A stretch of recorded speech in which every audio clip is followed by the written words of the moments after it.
ሰላም እንዴት አመሻችሁ? ውድ ስለ አርሰናል ዩቲዩብ ቻናል አድማጭና ተመልካቾቻችን እንዴት ቆያችሁን?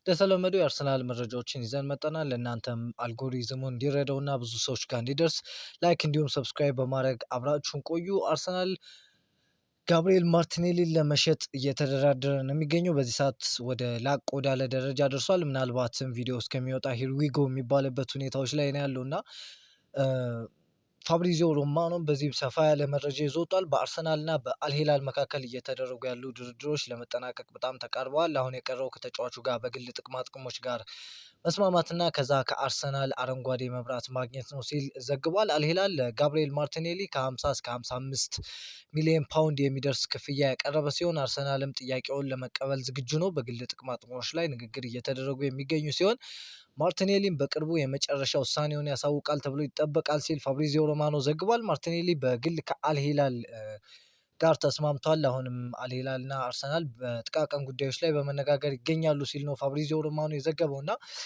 ከአርሰናል ወደ አልሂላል ጋብሪኤል ማርቲኔሊ የ7 ዓመት ጉዞ እዚህ ጋር ሊጠናቀቅ ይመስላል።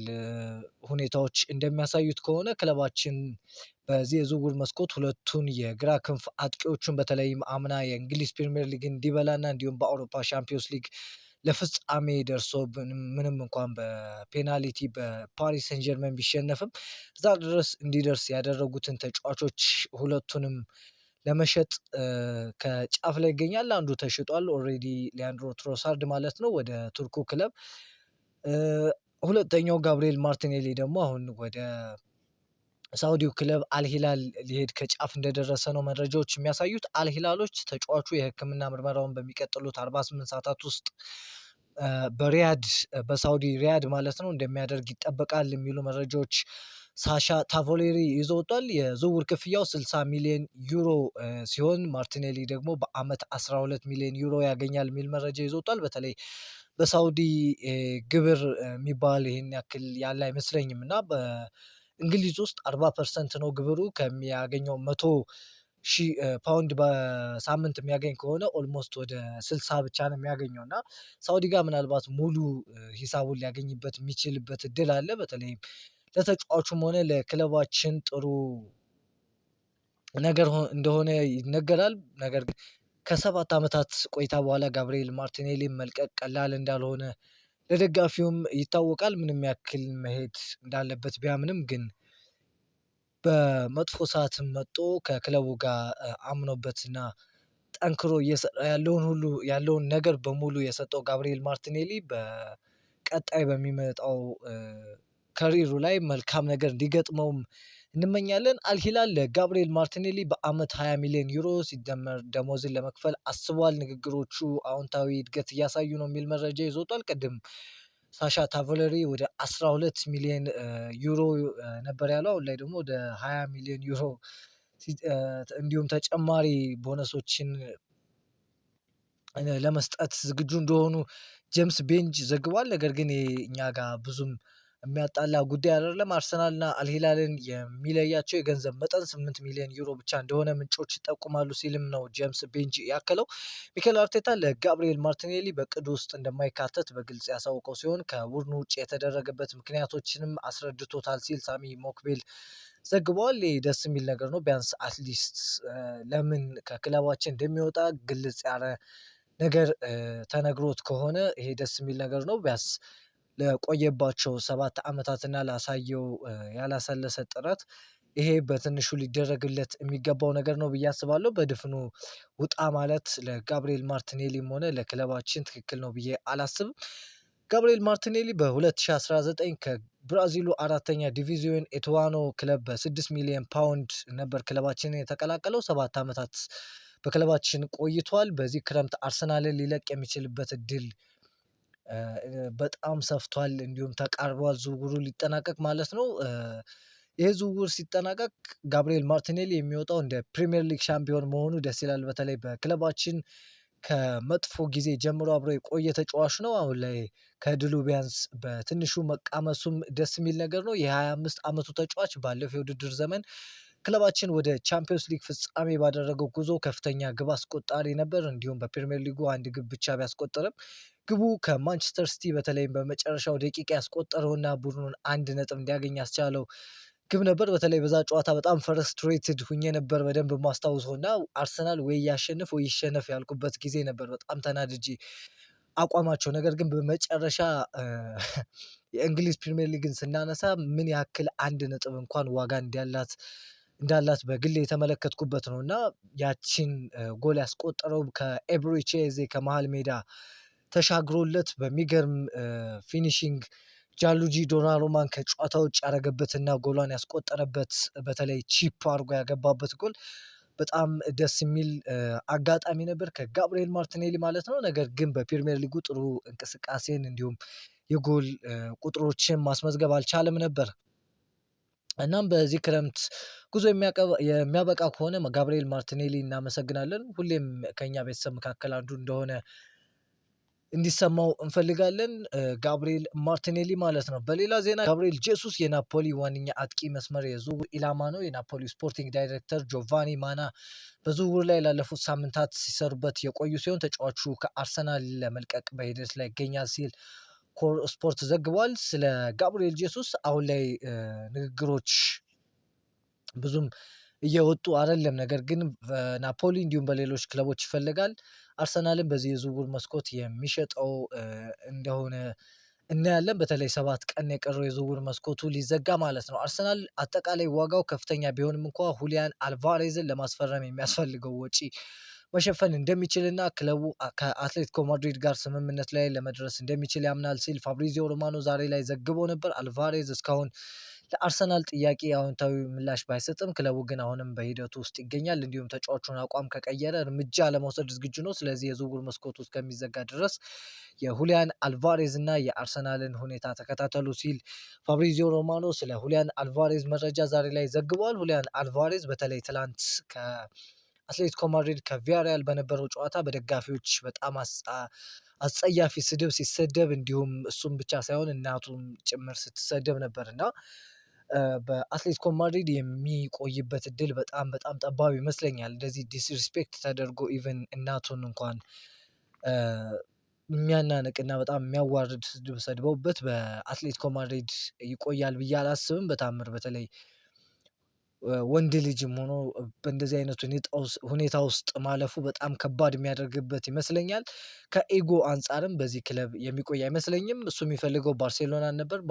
አትሌቲኮ ማድሪድ ደግሞ ወደ ባርሴሎና እንዲሄድ እንዲሁም ወደ ባርሴሎና የሚያደርገውን ዝውውር ለመፍቀድ ፍቃደኛ አይደለም እና አርሰናልም ከመጀመሪያ ጀምሮ ይህንን እንደሚያውቅና ለሁሊያን አልቫሬዝ ዝውውር ሚኬል አርቴታ ቅድሚያ እንደሰጠ በጭራሽ አጥቂ ቦታ ላይ በተለይ ለሚፈልገው ሲስተም ሚኬል አርቴታ በጣም ሱትድ የሆነና ሄዶ ስክት የሚል አይነት ተጫዋች እንደሆነ ነው እየተነገረ የሚገኘው። ሚኬል አርቴታም የዚህ ተጫዋች አድናቂ እንደሆነ በተደጋጋሚ ሰምተናል። በተለይም ከዚህ ዝውውሩ በፊትም ሁሊያን አልቫሬዝ ኢቭን በማንቸስተር ሲቲ ቤት እያለ ራሱ ሚኬል አርቴታ ተጫዋቹን ምን ያክል እንደሚወደው እየተነገረ ነበር እና አሁን ላይ ያንን ዝውውር ለማሳካት እየጣረ ነው የሚገኘው ክለባችን። አርሰናል ለሁሊያን አልቫሬዝ ዝውውር የክለቡን የዝውውር ሪከርድ ለመስበርም ዝግጁ እንደሆነ ነው ጄምስ ኦሊ የዘገበው። አርሰናል በቅርቡ ከአትሌቲኮ ማድሪድ እና ከሁሊያን አልቫሬዝ ወኪሎች ጋር ውይይት አድርጎ ነበር።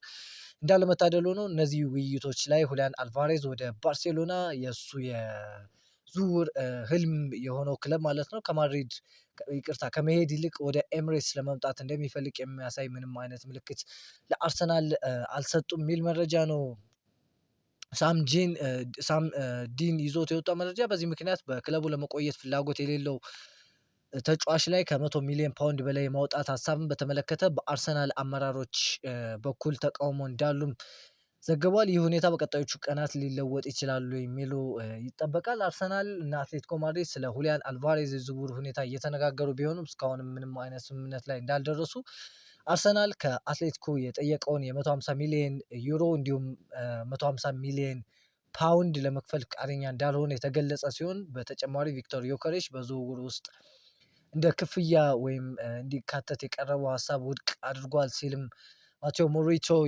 እንዲሁም ማርካ ዘግቧል እና በተለይ ቅድም ፋብሪዚዮ ሮማኖ እንደዘገበው አርሰናል የትኛውንም የዝውውር ሂሳብ ለሁሊያን አልቫሬዝ ለመክፈል ዝግጁ እንደሆነና የፋይናንሻሊም ብቁ እንደሆነ እንደሚያስብ ግልጽ አድርጎንላል። ስለዚህ አርሰናል በሁሊያን አልቫሬዝ ሁኔታ ላይ አንዳንድ ምንጮች እንደዚህ የዝውውር ሂሳቡን ላለመክፈል እንደሚፈልግ ቢወጡም ነገር ግን ፋብሪዚዮ ሮማኖ እንደዘገበው የዝውውር ዋጋውን ለመክፈል ፈቃደኛ እንደሆነ ነው የተዘገበው።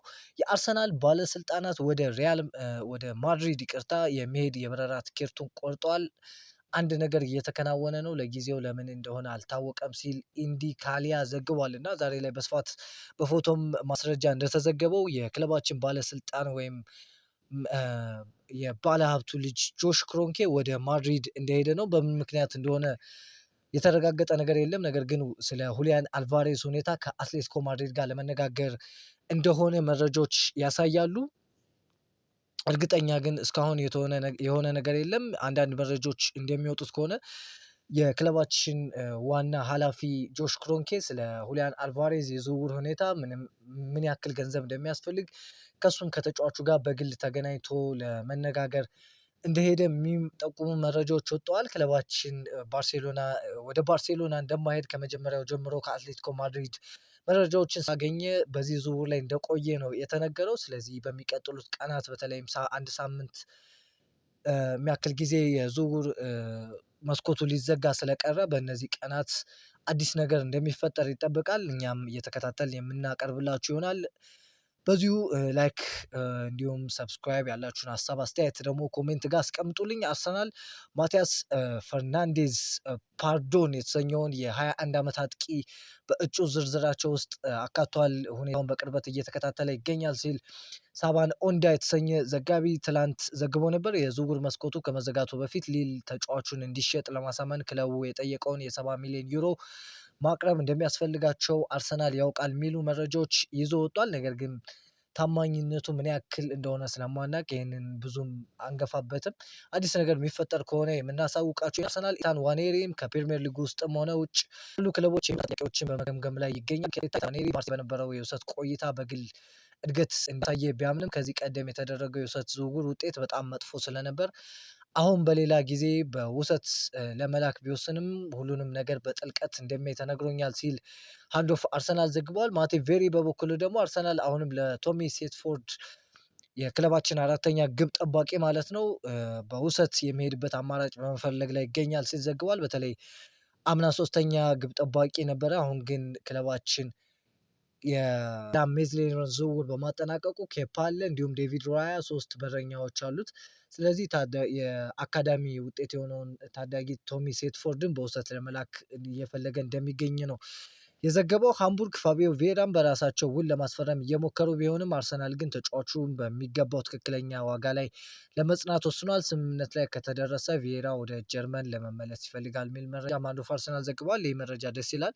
ክለባችን በዝውውር ላይ አሁን ላይ አቋሙ እንደ ድሮ መጥፎ ባይሆንም አሁንም ስቲል ጥሩ አይደለም እና እንደ ሌሎች ክለቦች ለተጫዋቾች ብዙ የዝውውር ሂሳብ እየጠየቀ አይገኝም። ግን አሁን ላይ ትንሽ መሻሻሎች አሉ። ይህም የፋቪዮ ቬራ ዝውውርም አንዱ ማሳያ ነው። ይህም ደስ ይላል ማለት ነው እና ፋቪዮ ቬራ በቅርቡ ወደ ጀርመን እንደሚሄድ ይጠበቃል።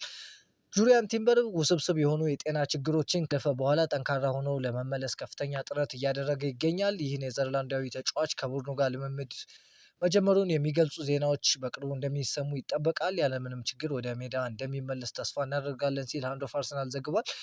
በቅርቡ እንደሚመለስ ተስፋ እናደርጋለን። የደች ኮከብ ጁሪያን ቲምበር ወደ ክለባ ተመልሶ ክለባችን እንደሚያጠናክር ይጠበቃል። ኬናን ይልዲዝ በክለባችን በግራ ክንፍ አጥቂ ቦታ ላይ እየተፈለገ የሚገኘው ተጫዋች ቀዶ ጥገና ሊደረግለት መሆኑ እየተዘገበ ነው የሚገኘው። እስከ 2 ወራት ድረስ ከሜዳ ሊርቅ እንደሚችልም ጋዜጣ የጣሊያኑ ዘጋቢ ዘግቧል። የጁቬንቱስ ኮከብ ለረጅም ጊዜ በሚካኤል አርቴታ ሲደነቅና ከአርሰናል ሲያያዝ የቆየ ቢሆንም ያ ያልተጠበቀ ጉዳት በአሁኑ ወቅት ወደ ክለቡ የሚያደርገውን ዝውውር የሚቀይር ይመስላል የሚል መረጃ ይዞ ወጥቷል። በተለይም በሚካኤል አርቴታ በጣም ነው የሚፈልገው፣ ነገር ግን ጉዳት አጋጥሞታል። ክለባችን በተለይ ፋቪዮ ቬራን ሲያስፈርም ከዚህ በፊት ተጎድቶ እንኳን ማስፈረም ችሎ ነበር። በዚህ ዝውውር ላይ ምን ያደርጋል የሚለው ይጠበቃል። ኬናን ይልዲዝ ግን ጉዳት ላይ ይገኛል በዚህ ሰዓት። ይህ የዝውውር መስኮት በሚጠናቀቅበት ሁኔታ ላይ ተመስርቶ ኤላይ ጂኒየር ክሩፒ በጃንዋሪ ወይም በጥር ወር አርሰናልን ጨምሮ በርካታ ክለቦች ትኩረት የሚሆን ተጫዋች ነው። አርሰናሎች በዝውውር መስኮቱ መጀመሪያ አካባቢ ከተጫዋቹ ወኪሎች ጋር ንግግር ማድረጋቸውን እርግጠኛ ነኝ ሲል አርሰናል ዘግቧል። በዚህ ዝውውር ልናየው የሚገባ ተጫዋች ቪክተር ዮከሬሽ አርሰናልን መልቀቅ እንደሚፈልግ ኮፕ ዘግቧል። በተለይ ደግሞ ባርሳ ሁሊያን አልቫሬዝን ለማስፈረም ካልቻለ የክለባችንን አጥቂ ቪክተር ዮከሬሽ ማስፈረም እንደሚፈልግ የሚያሳዩ መረጃዎች ወጥተዋል። ለዛሬ የነበሩን ዜናዎች ይህንን ይመስላሉ። ላይክ እንዲሁም ሰብስክራይብ በማድረግ አግዙን። ቻው